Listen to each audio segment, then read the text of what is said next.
Halo, assalamualaikum, welcome back. Nah, di video kali ini guys, aku mau ngebahas soal TKI ilegal, lebih ke resiko dan kerugian-kerugiannya sih. Nah, nanti di sini aku juga bakalan bahas gimana caranya buat jadi TKI yang legal atau yang resmi, apa aja persyaratannya, dan kalian harus daftar kemana. Nanti aku bakal ngejelasin di sini guys.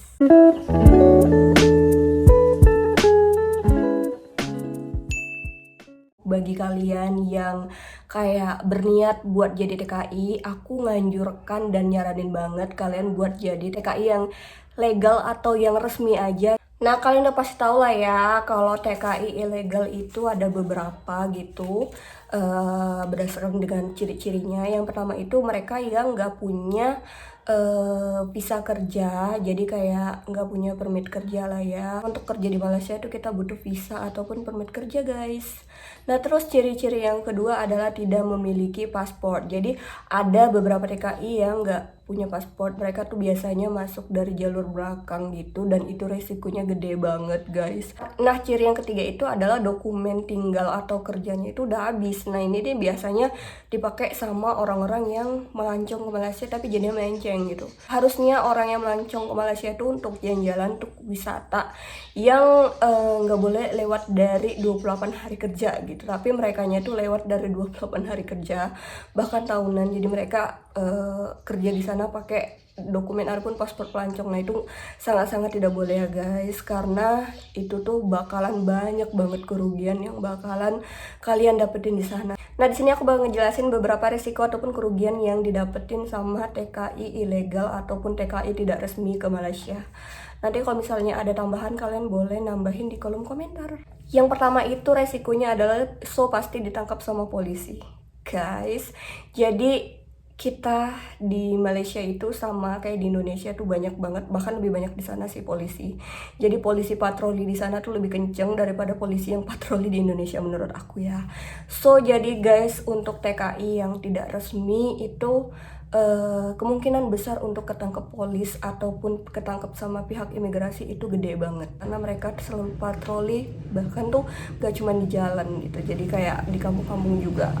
Nah, untuk resiko yang kedua, kalau kalian ilegal itu kalian mau balik ke Indonesia tuh ribet dan susah banget guys.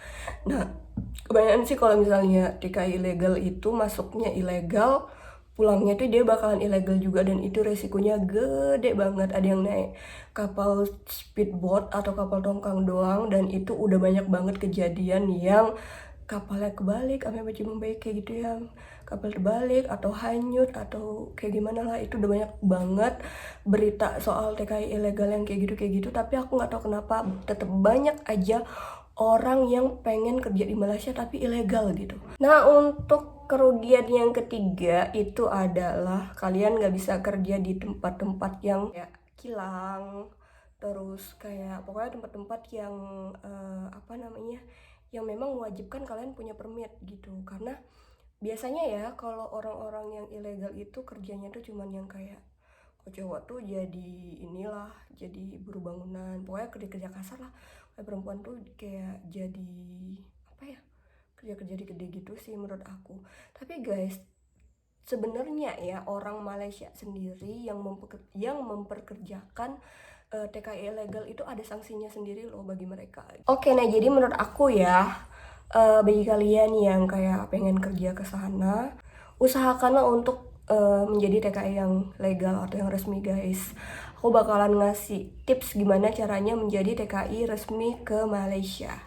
Jadi kalian yang pertama itu kalian bisa datang perusahaan jasa penyalur tenaga kerja Indonesia. Itu biasanya ada yang kayak dari pemerintah, ada pihak swasta juga gitu. Jadi kalian cari aja, kalian searching aja info mengenai PJTKI itu di kota-kotanya kalian, karena menurut aku setiap kota tuh harusnya ada ya PJTKI.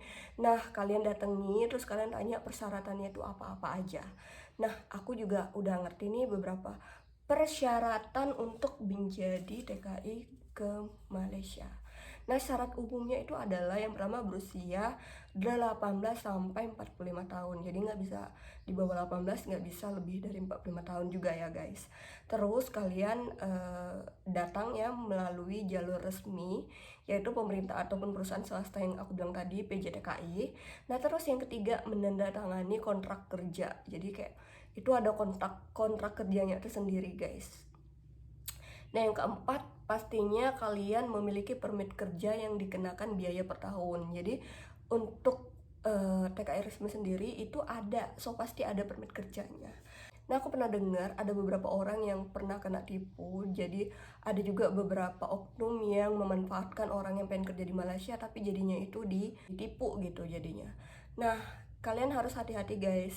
Kalau misalnya orang yang ngajak kalian kerja menjadi TKI ke Malaysia itu resmi, itu biasanya mereka tuh punya di bawah naungan perusahaan atau di bawah naungan penyalur jasa tenaga kerja yang resmi lah, misal dari dinas ketenagakerjaan gitu. Pokoknya intinya mereka tuh nggak perorangan gitu ya. Nah, terus yang kedua, biasanya untuk jadi TKI resmi ke Malaysia kalian tuh nggak dikenakan biaya. Jadi kalau misalnya orang ini minta biaya di awal gitu, kalian mesti ataupun patut curiga. Jadi menurut beberapa cerita yang aku serap dari teman-teman aku yang pernah jadi TKI ke Malaysia itu, mereka segala dokumen kayak permit, paspornya itu diurus. Pokoknya yang urus itu si PJTKI-nya tadi, dan nantinya itu bakalan dipotong sama gajinya kalian tiap bulan kalau misalnya kalian udah kerja di Malaysia. Nah, itu tuh lebih logika sih, karena kan intinya kalian pengen kerja di Malaysia itu karena kalian gak punya uang kan, makanya mereka itu memfasilitasi di awal gitu. Jadi kalau misalnya ada oknum yang minta uang ke kalian padahal kalian lagi pengen cari kerja, itu dicurigai guys. Nah, untuk dokumen yang harus dipersiapkan untuk menjadi TKI resmi ke Malaysia itu ada KTP, ada akte, terus ada surat izin keluarga, ada surat tanda catatan kepolisian, terus pas foto 4x6 10 lembar, ijazah terakhir, KK, paspor, dan visa kerja. Nah, aku juga bakal ngasih tahu apa sih keuntungan yang bakalan kalian dapetin kalau misalnya kalian jadi TKI yang resmi ke Malaysia. Nah, jadi keuntungannya itu adalah yang paling pertama banget itu kalian resmi ya, aman di sana, bebas mau jalan-jalan kemanapun gitu kalau misalnya kalian lagi libur kerja.